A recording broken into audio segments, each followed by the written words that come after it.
อ้าวมาแล้วพี่น้องเลยจวดจัดเนาะดึกดื่นเที่ยงคืนก็บ่ได้รับบ่ได้นอนคือเก่า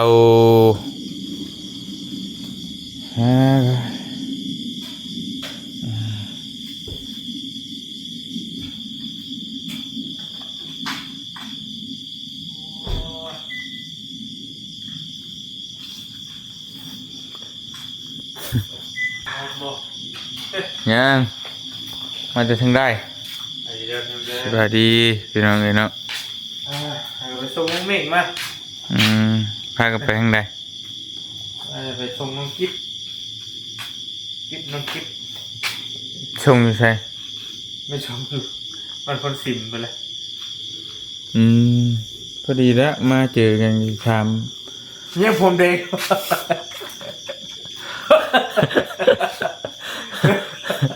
เฮ็ดไปโอ้ยอดผมนะบ่โอ้เปลี่ยนลุคเนาะได้คือบ่ได้แดงไปเลยนะธรรมดาครับนะยังไงเนาะเอาแว่นกันเพราะเว้นมันใช้ประจำอยู่แล้วเว้นแน่นอนเว้นจะใช้ประจำอยู่แล้วมันบอกบัตรใช่บัตรโบแหละตัวสแกนไปหน้านี่บ่พลาดนี่บ่ได้เนาะบ่ได้เนาะเพราะว่ามันต้องเบิดเด้มันต้องบ่มีหยังปิดบังเด้ถ้าสแกนได้นะบ่โอ้ตึงอยู่ยากเลยโครงการที่สุดเนาะนี่ย่อมพมเลยเฮ็ดอีกอยู่ได้ที่นั่นเลยไปแม่ไปบ่อะไรก็ไปพ่อบาจิตมื้อนี้แกถามแล้วกับบาปน้องคนเดียวอะไรแกจะเขาเอาแล้วเดือช่องเดียวช่องข้างนอกก็ได้พอแล้วไว้ไปเถอะนักอยู่พี่น้องโทรศัพท์กับเครื่องเดียวบาจิตนะแกตั้งช่องใหม่ก็ใช้เครื่องเก่าหั่นน่ะอีเมลก็ยังอยู่ในช่องก็ยังเลี้ยงกันอยู่หั่นน่ะก็เลยบอกว่าโอ้บ่รอดน้องเอ้ยแบบนี้เจ้าเฮ็ดแบบนี้วะคนติดตามหากัน200แล้วอ่ะบาจิตแกช่องที่มันปิดน่ะก็ยังอยู่ในเครื่องเก่าอีซื้อโทรศัพท์ใหม่ก็บ่เงินก็บ่คือฮู้และผ่อนรถผ่อนล่างอีกเอาออกก่อนบ่ได้พ่อกระบะแล้วกับบ่ฮู้แน่แหละเพิ่นก็โอ้ยกระบะได้ปะนั่นแหละจนเนาะยังเลยมีไปใช้น้ำท่วมช่วยน้ำท่วมไปมื้อใดนี่พังเบิ่งมาให้รวบรวมจัก 2-3 มื้อว่ะไปเฮ็ดอยู่ไปแจกอยู่แท้นี่แข่งขมวนเป็นน้องเอ้ยนั่นมันท่วมอยู่ติท่วมอยู่ได้เดี๋ยวนี้ไหลสวดๆอยู่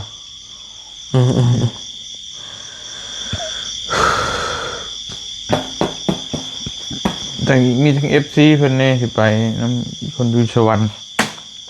ไปแจกน้ำบ่เนี่ยเครื่องเพิ่นก็มีลายป่ะเพียงนี่เนาะเดี๋ยวพังเบิ่งแต่ไปหลายคันอยู่ฮู้ว่าทีมงานเฮาไปสิไปนำนี่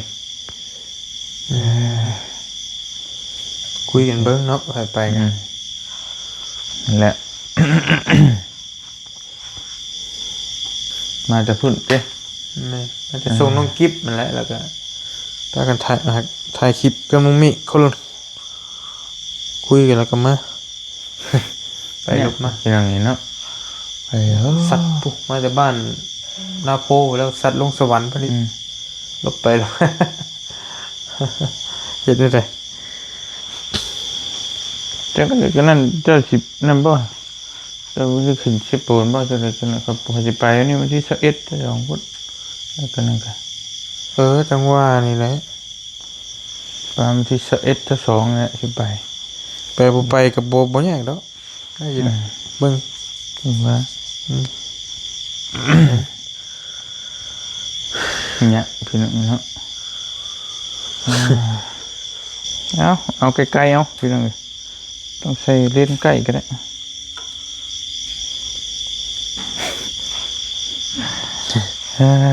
เนาะ เบื่อเห็นใบหน้าบ่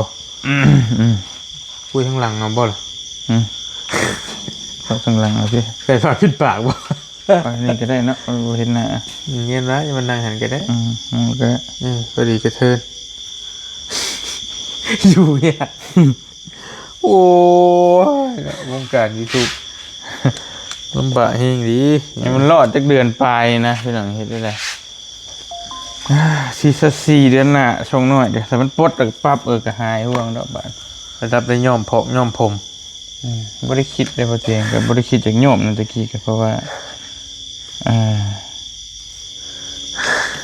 ว่าสิเลิกแล้วนะสิลาวงการแล้วพี่น้องเห็นจะท้องเฮ็ดให้บ่ได้ไปใจพอดีบืนแล้วสิมาแต่งอีกเด้อ ให้มันคักกว่านี้บ่ แต่งเอาไปให้มันอำพรางนะแต่งปลายมันนี่แหละ อำพรางโฟโต้ นี่ก็จุดนี้ตำรวจ แล้ว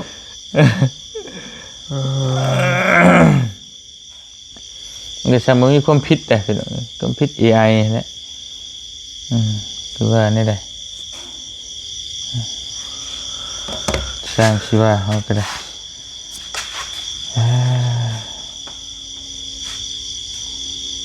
นี่เลยบอลลี่กับไปวัด3 วัด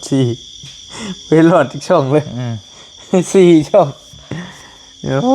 ไปหลอดจักดีเลยดียังว่ามันเพิ่นเปลี่ยนช่วงกันตัวหนึ่งไปตัวหนึ่งมาสินะยังใครอยู่เหลือช่องเดียวโคโลนะ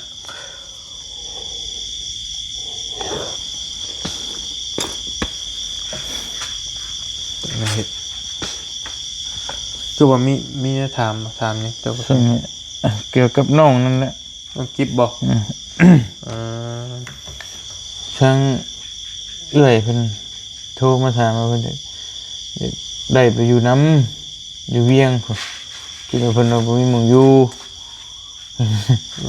ไปสิถามให้ดอกว่าเอ้ยเป็นนี่แหละเพิ่นเป็นเครือข่ายแม่สมนี่แหละเป็นขายของ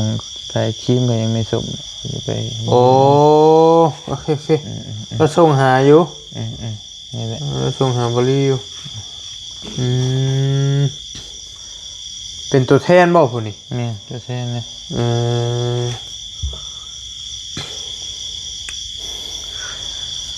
ก็ลายอยู่บริคนอยากได้น้องคนไปอยู่น้ำนะแต่ว่าเขาก็บ่ฮู้ว่าน้องใจน้องเพิ่นแนวใดนี่นะปีนี้ก็ถามเพิ่นคร่าวๆอยู่เพิ่นว่าถ้าเฮาก็คล้ายๆเพิ่นก็คิดเบื้องก่อนหั่นนะเขาคิดเบื้องก่อนเพิ่นก็ยังวางเวงอยู่ตอนนี้ก็ยังจักสิไปลงหม่องใดหั่นนะหลายอยู่ทั้งไทยทั้งลาวส่งมาอยู่เซโนก็มีอยากได้ไปอยู่น้ำนะหลายอยู่กระบะว่าได้เลย แต่น้องเพิ่นก็บ่ค่อยมักปากมักเว้าปานนั้น แต่ก็ว่าอยู่นะธรรมดาอยู่ตอนนี้ เว้าเป็นน่ะบ่ แม่นก็เห็นว่าเป็นอยู่ แต่แรกเดี๋ยวนี้ตะกี้ก็เว้าบ่ค่อยเป็น แต่ผู้ว่าเป็นลีน้องคนพุทธนู่นนี่น้อยนะบอกว่าผมน้ำลายไฟดับคนนี้น้อยนะอันนี้ ก็ไม่เท้าโอ้เป็น ไม่เท่ากับว่าเป็นนี่นะเป็นเบรกไว้ ให้เราไปก่อนนะจุดหาช่องว่างว่าวนะหาช่องว่างก็ได้เอาเบาก่อนเห็นจะดีใจเห็นไปต้อนครับนบมือนบไหวใช่ดีใจเพิ่นว่าถามหาบ่อเตียงอยู่ได้เพิ่นสิมายาม บ่ได้ไปแต่เฮิงดีเลย3 ปีได้วจ้ะ จื้อเพิ่นอยู่ว่ะบ่ได้ลืมแล้วเราอ่ะ พอตอนนั้นก็ไปตั้งแต่เฮ็ดเฮือนให้แล้วพุ่นแหละแล้วก็บ่ได้ไปเลยจะไปฮอดมุนบ่ได้จักบ่พาไปกระตะ ฝาบ่ละแม่นฝาไม่กระจาดบ่เจ้าใส่ บ่แม่นเป็นพาไม่อัด พาไม่อัดมันก็อยากมันเป็นปอง เพิ่น ไปยัง เพิ่นเรียบเพิ่น แม่นเป็นปองลายแล้วลายแล้วทางกระซียังพอได้อยู่ตัวนี้แต่ว่าอันอื่นน่ะเป็นปองมาแล้วผ่าน ตะกี้เต็กอยู่สำขีดตะไคร้นี่เนาะ แม่เราก็เว่าอยู่ เป็นขีดตะไคร้ใช่ไหมเป็นก็ได้เอ้าเฮ็ดข้าวตะกี้กับบ่มีดอกพี่น้องเอ้ยไม่ใช่ดอกเชล่าคือเดี๋ยวนี้ไม่อัดแต่ก็ไม่กระต่าย เพียนเรียกเป็นหยังไปก็บ่ได้ คือสมือนี่เนาะเพราะมันงบมันกับบานปลายนะกี่พอเตียงเฮ็ดใช้เช้า30 ล้านเลยนะเรือนหลังหนึ่ง 2-3 หมื่นนี่เนาะ แม่นบ่ได้เบิดหลายแล้ว มันก็พออยู่ มันก็อยู่ไปใช่ไหม มันแต่ว่ามันก็ชัดแล้วมันแบบว่ามันก็เฮิงไปมันก็แต่เขาก็ชอดได้หลายนะคือว่าชอดได้หลายครอบครัวนะ เขาคิดว่าซอยเพิ่นเพราะฉะนั้นได้แล้วก็เพื่อมันสิเพสิพัง3-4 ปีไปให้เพิ่นหาได้นะประมาณประมาณนั้น เอ้ยเป็นอะไรฝากเงินมาให้ไปซื้อข้าวซื้อน้ำให้แล้วซื้อข้าวไปให้ฝากเงินมาหาล้านซื้อข้าวไปให้เราแล้วก็ผู้ลานไปอยู่สวรรค์นะเมื่อเยี่ยมไม่เท่ามอบเครื่องให้อยู่พุ่นแบบเดี๋ยวกลับลงมาพี่อีกต้องเลยมาชงอีกเห็นไหมเขาเนี่ยอยู่ไกลกัน เฮ็ดหยังอยู่เฮ็ดหยัง เก็บบักยางรับจ้างเก็บบักยางน้ำน อยู่ใช้มีหมากอย่าง น้องเพิ่นว่าอยู่อันบ้านธาตุ มองเลยดิ มันมีบ้านดงบางอย่างให้กันได้อยู่หั่นแกแม่นบ่ชื่อมันน่ะ โอเคหมดแล้วทางไปบึงวะ แล้วก็ถ่าสิ้นเดือนแหละคนงานออกแล้วก็สิเข้าไปแทนเขาอยู่สวรรค์ร้านอาหารแห่งหนึ่งอยู่สวรรค์ว่ะคือว่าซั่นแหละ โอ้ยเห็นนั่นด้านอาหารพูดหรอประกาศในคลิปมันก็คนได้มากเลยนะ ตามเพิ่นว่าหั่นน่ะแต่บรีก็ว่าเอ้าเนาะงานนี่ก็ช่วงสิคักแท้เนาะงานแพ็คอาหารประมาณแพ็คสบู่ซิบีนี่ว่ะคือสิบ่เมื่อยปานใดหั่นน่ะมันนั่งอยู่ห้องอยู่หยังหั่นน่ะคุยกับน้องเพิ่นอยู่คือสินั่งอยู่ห้องแอร์ห้องหยังหั่นแล้วอะสบู่แม่ส้มนี่แหละอันนี้แหละอย่าส่งหาอยู่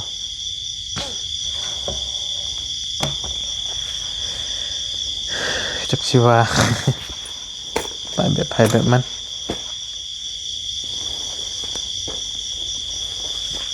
ฟังเบิ่งแล้วนี่ก็ได้ เดี๋ยวมาจะมุกบ่ มาตะมุก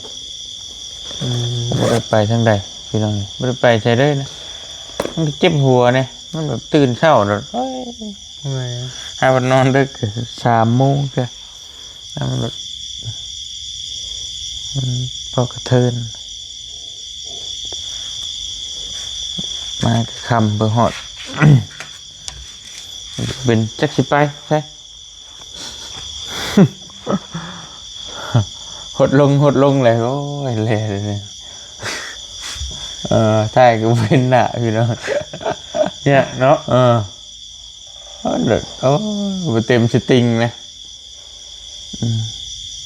พี่พิมพ์แล้วก็จนว่าพี่น้องเลยเบิ่งคลิปก็จักได้ไรเลยก็ร้อนก่อนแค่มันก็บ่จักคนสิเบิ่งเลยนะเราแบบแต่เก่าก็มักเบิ่งแต่บ่เตียงไปลุยแบบเฮาก็ลุยได้เต็มที่นะขึ้นเหนือล่องใต้แต่ว่านี่ ก็ร้อนก่อนแค่จะคำว่าแล้วไปได้ได ยังบ่โดนไปได้บ่ สัก4 เดือนนะ บ่ตอ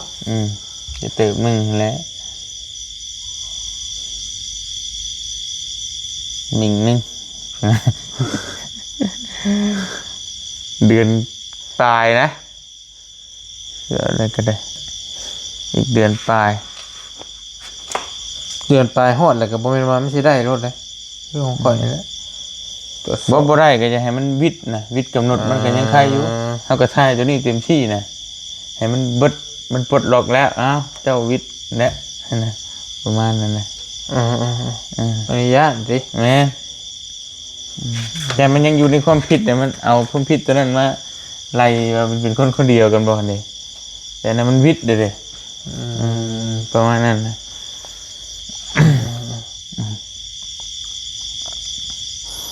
คล้ายๆว่าคือคดีก็ชิ้นชุดและเจ้ามือนึง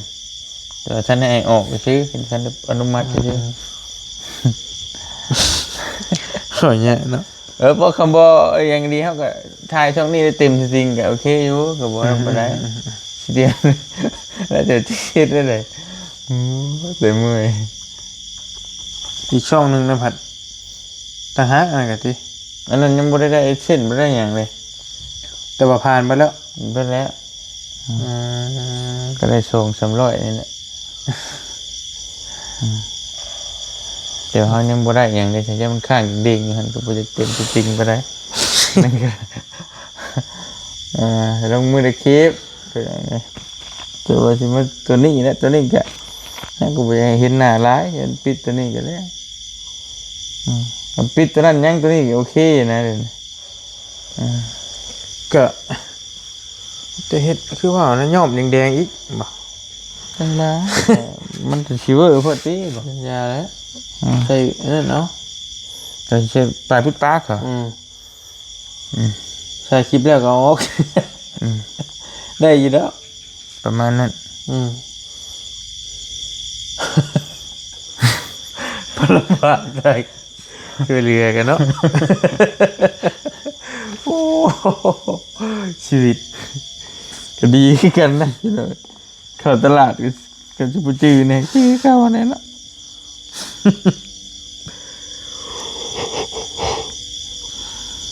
น้องมิกแล้วเราก็เลยตามซ้ำเราถ่ายน้องมิกเป็นคนบ่ค่อยเว้าเป็นคนบ่ค่อยมักเว้าเลย ผัดได้ไปถ่ายคลิป เข้าใจน้องเพิ่นอยู่แล้ว มัดค้อนใช้มือเลย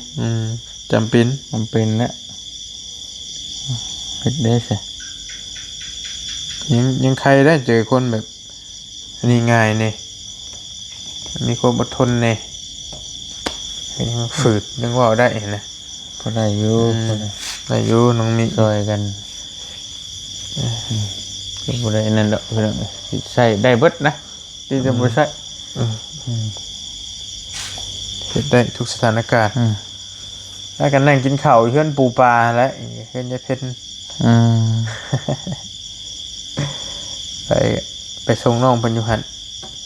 อยู่หั่นบ่ บ่ได้อยู่หันหรอกแต่เพิ่นว่าทางเขาเนี่ยทางเขาเพื่อนน้องหมวยเนี่ยแล้วก็เรียกว่าไปป้าไว้หันน้องหมวยเชียวมาเอาขี่จักรเขามาเอานะ เอาทางเขาเฮือนน้องมวยก็ยังบ่ได้บ่เด่น น้องเพิ่นว่ามันตกยันไอ้มื่นว่ะยันมันลื่นว่าซั่นก็เลยว่าไปส่งไว้หันก็เลยว่าพากันถ่ายคลิปอยู่หันแล้วกินอีกแก เป็นจังไดเนาะ แล้วที่ซอยนี่ได้มารีแกนี่นะล่าสุดช่องนี่แกนี่นะ ปิดพูดเกี่ยวข้องติ เนี่ยอันเดียวกันนี่ บ่ได้ยื่นท่อน้องบ่ บ่แล้วให้ขึ้นยื่นทอดที่กันแต่หู้อยู่ยื่นไปกับบ่ว่าก็เลยบ่ยื่นก็เลยปล่อยเลย มือได้ใส่ช่องตัวน้อย ถูกแล้วครับจากช่องที่เกี่ยวข้องช่องตัวน้อยนะมื้อวันที่19นี้ โอ้ใครอยู่สิฮอดแล้ว ใกล้แล้ว กดช่องก็โอเคอยู่แล้ว นี่เป็นยังวะพังเบิ่งที่19สิงหานี่แหละนี่9สิงหาเพราะว่าช่องมันเว้นกันน่ะประมาณเช้าปลายมื้อนะเป๊ะๆเลยช่องก่อนน่ะก็เช้าปลายมันให้ระยะห่างกันช่องใหญ่ปิดลามมาประมาณ20กว่ามื้อช่องน้อยปิดอีกตัวหนึงก็ช่อง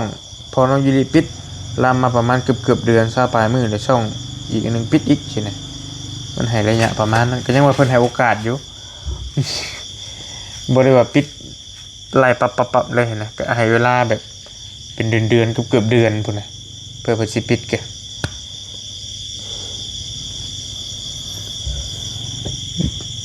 เฮ็ดได้ไงเนาะกระดกกระเดี่ยพี่น้อง ยากอยู่ยากหน่อยหนึงอยู่ดีแต่ว่าเฮาสร้างไว้หลายช่องมันเปลี่ยนเวียนกันละปัดปึ๊ดปัดปึ๊ดปัดนั่นก็ยังโชคดีอยู่ ยังบ่ได้แบบว่าปิดเปิดเลยเห็นนะ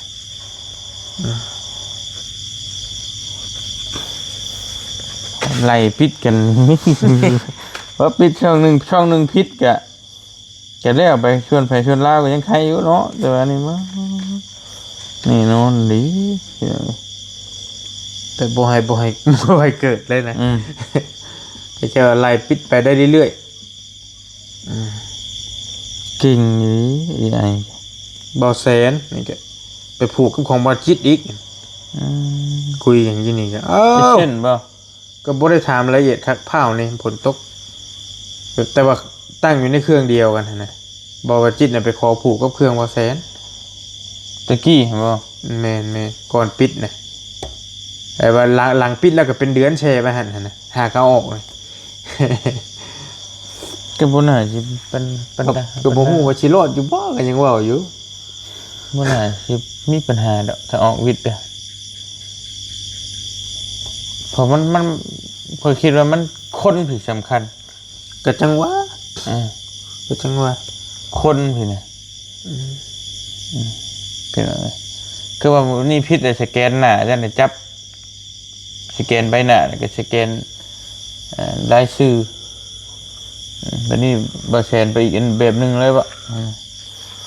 แต่ก็จะยากอยู่ดอก เบิ่ง เบิ่งทรงนะ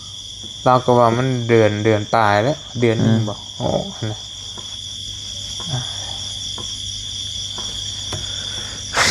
ขอโทษขออภัยหลายๆพี่น้องเนาะคลิปเฮาก็วนไปวนมาวนไปบ่เตียงก็ยังเมื่อยน่ะ โอ้ยเราจะเฮ็ดอะไรน่ะบ่จักคงเฮ็ดเนาะสุดละแบบจักแบบใดจักไปโหมดใดจังใดโตหนักอยู่รอบนี้ ยังหลายคนอยู่ได้บ่ทันโดนนี่เนาะ ยังไง อืมยังไผนี่ยังหลายพ่อแต่บ่รีก็บ่เตียงนี้บ่ นี่ทีมงาน ในทีมงานคนอื่นก็ยังอยู่นี่พอว่ากัน พอว่ากันหลายคนแล้ว อาจจะรอดก็ได้บ่แน่บุญไปบุญแล้ว แม่นเพราะว่าบอกให้กับเจ้าไล่ลบคลิปเด้เตือนกันเด้ไล่ลบคลิปที่มันกะว่ามันผิดก็บอกว่าแล้ว เก่งก็ว่าเทียงก็บ่ได้ลบอะไรกัน ว่ารีโดนก่อนที่สิไล่ลบปัดก็สินั่นอยู่แต่เฮาก็บ่ได้ลบเพอใจนะก็บ่คิดว่ามันสิเป็นวุบมาบาดเดียว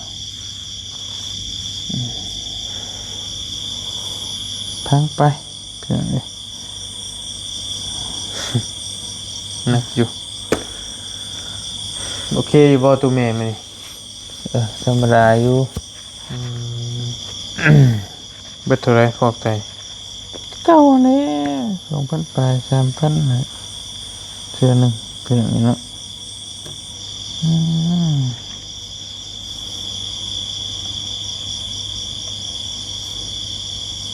สะออนกาแฟเรื่องล้างใจเลือดมาเลยกันกาแฟลุกช่วงนี้บนเตียงบ่เครียดไปเลยแล้วหูแล้วนี่แต่ส่วนบนเตียงนี่ใช่ไหม ส่วนไผตัวนี้ ส่วนคนอยู่ลาวใต้นั่นแหละ เขาขายบ่รีวิวซื่อ รีวิวซื้อ โลกฉันบ่ขายดอกเนาะ ขาย ขายคือกัน ขายมีนี่ก็ขาย เฮ็ดได้เลยเนาะ มืดนะ เป็นต้นปลูกไว้แล้วก็มีแม่นบ่ เก็บมากเลยก็มี เอาเลย เบิ่งหา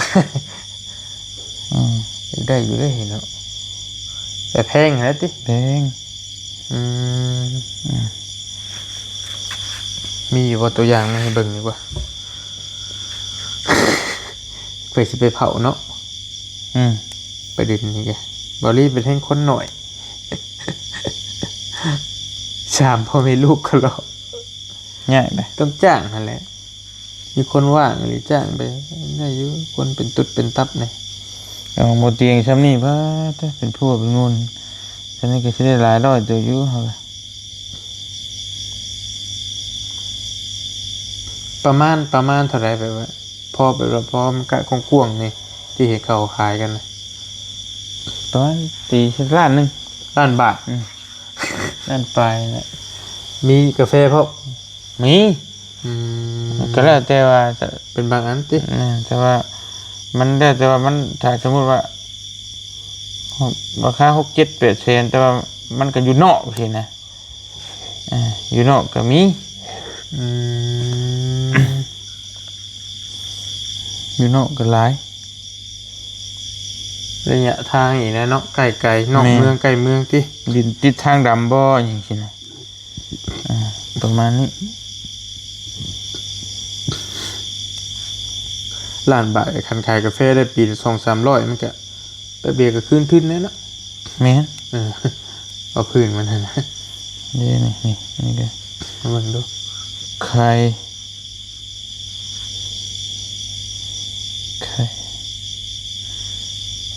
่ดินแล้วก็บ้านผู้โอยเมืองปากซองเก่งจะประสักเนื้อที่6 เฮกตาร์เพราะว่า 6 เฮกตาร์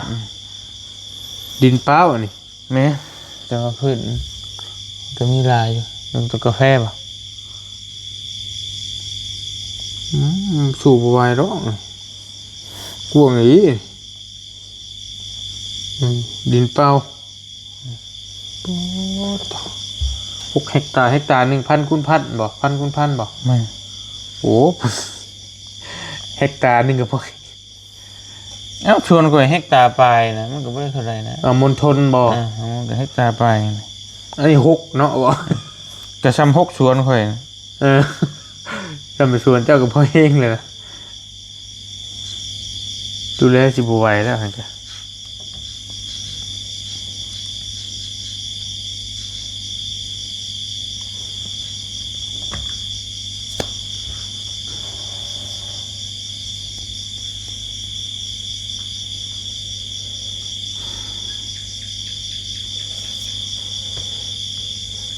หาทุ่มหน่อยได้เนาะหาทุ่มซาวนี่แก ชวนกาแฟ เบิ่งดู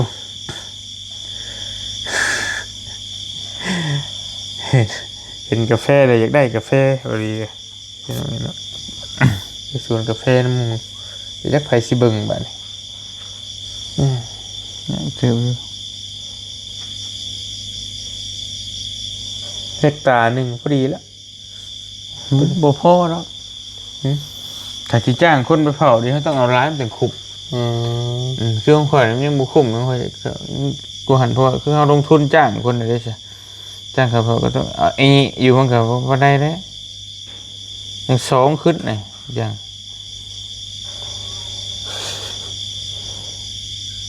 2 เฮกตาร์ติ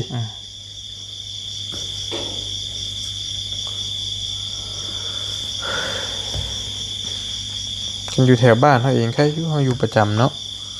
เดี๋ยวไปมาไกลกัน นี่เลย ไกลกันพด มันก็ลายอยู่แค่ว่าเขาเขียนคำว่ากลุ่มซื้อขายดินชวนกาแฟปากซองนะมันก็เป็นแบบมีหลายกลุ่มอยู่คือกลุ่มซื้อขายรถนั่นแล้วก็หาเบิ้งตัวใดมันมีทั้งเฮือนทั้งจ้างทั้งอย่างนี้แหละเดี๋ยวแต่นะก็สิก็มีเบิดเป็นอะไร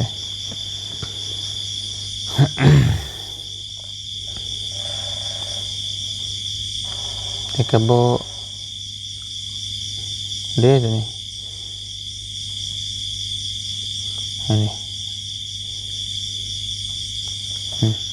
มีกกเพยไง 300ปลายนิดๆบอก มันก็ไปได้แต่สิบกวงมั้งเท่าไหร่สิ 1 เฮกตาร์บอก มีเฮกตาร์6 โอ้โห กลัวของข่อย 300ปลายล้านบอก ก็400,000 บาท400,000 กว่าบาท เขตจำปาชักเขตบ้านรัก38มึง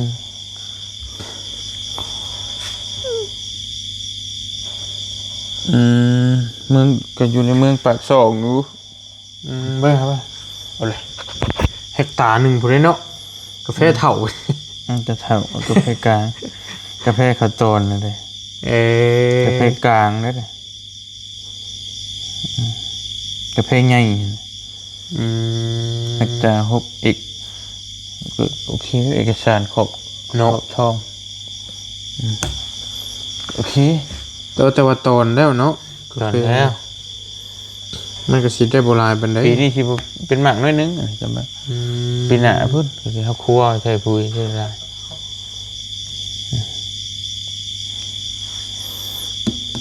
ลายนะเดือนมึงก็วุ้ดอ่ะ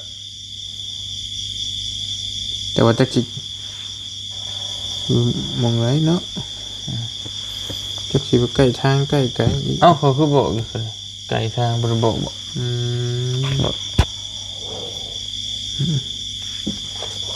ไก่แบบนี้นะ ถึกๆแบบนี้เนาะ แม่บอกมีดอกติดคันติดเขาบอกว่าเรื่องรอดเขาเรื่องตื้อขึ้นไปแล้ว มีอยู่เรื่องหนึ่งเขาเจ้าใช้4 เฮกตาร์ชงทื่อวะติดทางดำเลย ต้องตื้อกับ3 ล้าน ก็มีคนใดมีเงินกับพ่อซื้ออยู่ ได้ดินพร้อมเนาะ ปะไปฮะ 3 ล้านเนาะอนาคตได้หลายได้เนาะ ลายเลย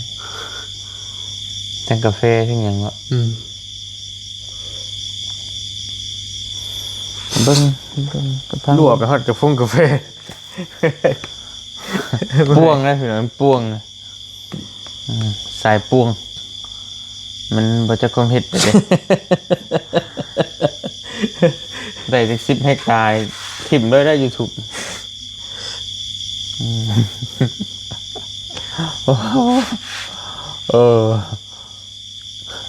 กำพางวะคือเว้น100 เหรียญบ่นี่ โอ้โหชื่อเองดื่มเลยใช่ไหม ว่าแม่เพิ่นพระให้นะ ใช่ไหม50,000บ่นี่แหละ60,000ชื่อบุญบรรทัดก็ได้สิได้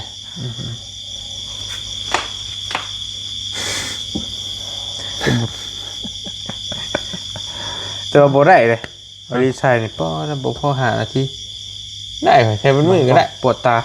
แต่ต้องกลางเว้นได้แหละกลางคืนมือ เจ็บตาแพ้สายตาเฮานะ ถ้ากลางเว้นนี่มันแบบ แต่กลางเว้นนะใส่เลยสบายเลยก่อนสบายตามันเดดมันแบบว่ามันโบยี่นะ บ่ได้ สายตา ประเภทเสียงตาเขานะ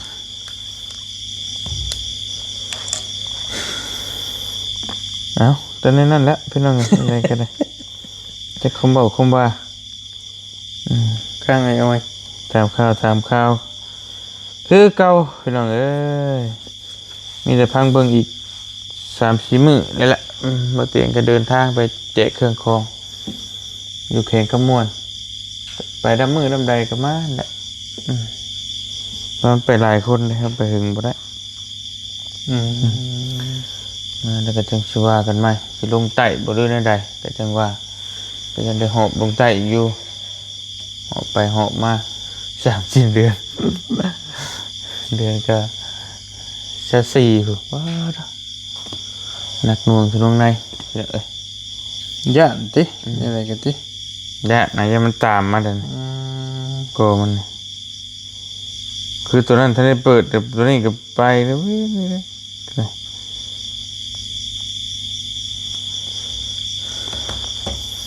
เอานั่นแหละพี่น้องอยู่ดีมีเฮงบัจจุผูจุคนมาโอ้มาล้มกันมันนี่ก็ปรึกษาหารือกันสรุปแล้วซ่องบริไปช้ำบ่เลย แม่นไหมมันถึกปิดบัญชีนั่นแหละแต่มันครบกำหนดช่องหลักกำกับมา บ่ไงถึกปิดเลยเนาะ ถึกปิด บ่เหลือจักช่อง บ่เหลือเลยบ่เหลือ พี่น้อง ปิดบัญชีเลยมี4ตะกี้มี2นี่หลักๆมี2ช่องแต่เชื่อมกันอันแรกปิดอันช่องหลักปิด เอาไม้มาก็ยังเชื่อมอีกอยู่ติ อันแรกปิดต่อมาอันที่2ปิดแต่ตั้งขึ้นใหม่ขึ้นมา2บัดนี่แล้วก็เชื่อมไม่เช่นน้ำกันแล้วอีกช่องนึงไปช่องนึงก็ตามมาสินะ นี่เลือกข่อยว่าสิเฮ็ดไปสิละอันเดี๋ยวนี้ก็แต่ถ้าบ่เชื่อมมาเลือกสิบ่เชื่อมนะไอ้เส้นนั้นเลยอ่ะไปของเราเลยหักก็สิบ่รอดคือเก่าเพราะว่ามันสแกนใบหน้าพี่น้องตัวนี้แหละตะกี้เฮาก็เผลอใจในตัวนี้ช่องน้อยปิดนั่นเด้ คิดว่าส่งน้อยปิดแต่ส่งใหญ่ก็บ่เป็นหยังดอกคนละเอเช่นแต่ว่าก็เผลอนะเฮาก็บ่ได้ว่าก็บ่ได้หยังมากมายแต่ฮู้แล้วมันชัดเจนแล้วบัดนี้นะพี่น้องคือใบหน้าเฮานี่แน่ๆอยู่แล้วมันไปตรวจสอบเบิ่งความสม่ำเสมอเด้ความสม่ำเสมอสำคัญเด้คือหน้าเฮานี่ไปลงในช่องนี่คือมือเด้มือละ2คลิป3คลิปหน้าแม่นแล้วนี่มันต้องคนไล่เบิ่งบ่แม่นเบิดเลยเด้ทั้งช่องมันมีแต่หน้าเฮาเด้ประมาณนั้นถ้าสลับปุ๊บปั๊บปั๊บไปโพชี้หามือโพตัวนึงอ่ะอาจจะยากอยู่ตัวนั้นลองเบิ่งเบิ่งนั่นเลยจะมันกลับมาได้แล้วก็บ่ฮู้ว่ามันสิปิดอีกบ่คือช่องบอลลี่ก็เบิ่งก่อนก็ได้ประมาณเป็น2 อาทิตย์แล้วบ่นี่กลับมาบ่คำตัวเก่าบ่ปิดก็ยังใครเนาะ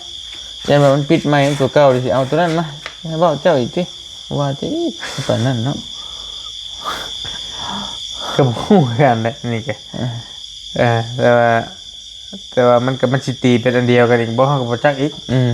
โตพ่อยุริเด้พ่อน้องยุรินั่นแหละแต่ว่ามันเอเซนต่างหากกับตัวนี้สินะนี่มันสิตีมันเริ่มใหม่อีกก็บ่ฮู้แหละบ่ฮู้นะมันคือว่าเริ่มโทษใหม่นะแล้วขอยย่านตัวนั้นที่คอยระวังตัวนี้คือบ่อยากให้ตัวนี้กอกแล้วมันสิไปยาวไปอีกนะแต่ว่าช่องตัวนั้นก็ได้ปิดได้ประมาณเดือนกำลังสิฮอดเดือนนี่แหละในช่องบัดนี้สมมุติว่าแต่ว่าอันนี้น่ะครบแล้วนี่ตัวใหญ่ที่มันเคยปิดก่อนนะแยกกันแต่บ่ฮู้ว่ามันสิลามมาแต่พี่บ่คือจะว่านั่นแบบนั้นก็ยังบ่ฮู้คือกันนี่จ้ะคิดยากอยู่โอ้ยยากอยู่เพราะบางทีเฮาก็ลงเชื่อมคือกันเด้เชื่อมเน็ตนะฮอตปอตสมาธิเลยภาวนาบ่ให้มันปิดนั่นแหละลักๆข่อยว่าตัวนั้นก็บ่ปานใดดอกเชื่อมฮอตเชื่อมเลยไม่น่าข่อยเบิ่งละนักเชื่อนี่ใช่สมมุติเฮาสิเชื่อมมันนี่เจ้าสิเชื่อมกับไผก็ยะแต่ว่านักเชื่อสิไปไล่ปิดคนอื่นมันเป็นบ่ใช่นักเชื่อหมู่มาขอเชื่อมฮอตนำได้ซะแม่นบ่มันก็บ่ยุติธรรมปานใดข่อยว่าเอามาวิเคราะห์เบิ่งนะบ่ยันการเชื่อมก็ยันแบบสม่ำเสมอคือจะว่ามันต้องเฮาไปสังเกตเบิ่งสม่ำเสมอแหละค่อยว่าเชื่อมบางทีเชื่อมประจำก็ยันเพิ่นไล่ตอนนั้นแหละเบิ่งสักความสม่ำเสมอแหละมันก็ต้องหักใบหน้านี่แฮงกว่าล่ะจะแท้ได้แหละนี่เพิ่นก็คือว่าได้จังว่า AI เพิ่นก็ตรวจสอบเป็นชาวปลายมือเด้ก็บ่ได้ว่าตัดสินปุ๊บปั๊บเนาะมันพอเบิ่งความสม่ำเสมอเลยโอ้อันนั้นก็คือคอยนี่ตัวคนนั่งว่าในไล่รบเอาเบิดตัวคนนั่งว่าคนเดียวนี่จะบนไปกันไปลองเบิ้งนะลองเบิ้งถ้าสีรอดพอได้ทูไทยเนาะบ่รอดก็จังว่านั่งให้พี่น้องรายได้จะบ่คือเก่าแล้วเนาะลดน้อยถอยลงลดลงไปจาก100%เหลือ20%มื้อเดือนครึ่งนึงเลยตะกี้ว่าแย่อยู่แล้วนะตกอยู่แล้วก็ให้ตกเข้าไปตื้มอีกแบบนี้เอาจัดไปหลุดโอเคพี่น้องเลยเนาะได้กันจังว่ากันจะได้กับขอบใจ FC บัดสู่ทุกคนที่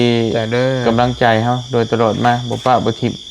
จะคิดได้ไหนบ่จะคมบ่แหละบ่เตียงก็ได้พี่น้องเลยให้ข้างโอ้ยอยู่นี่แหละเนาะ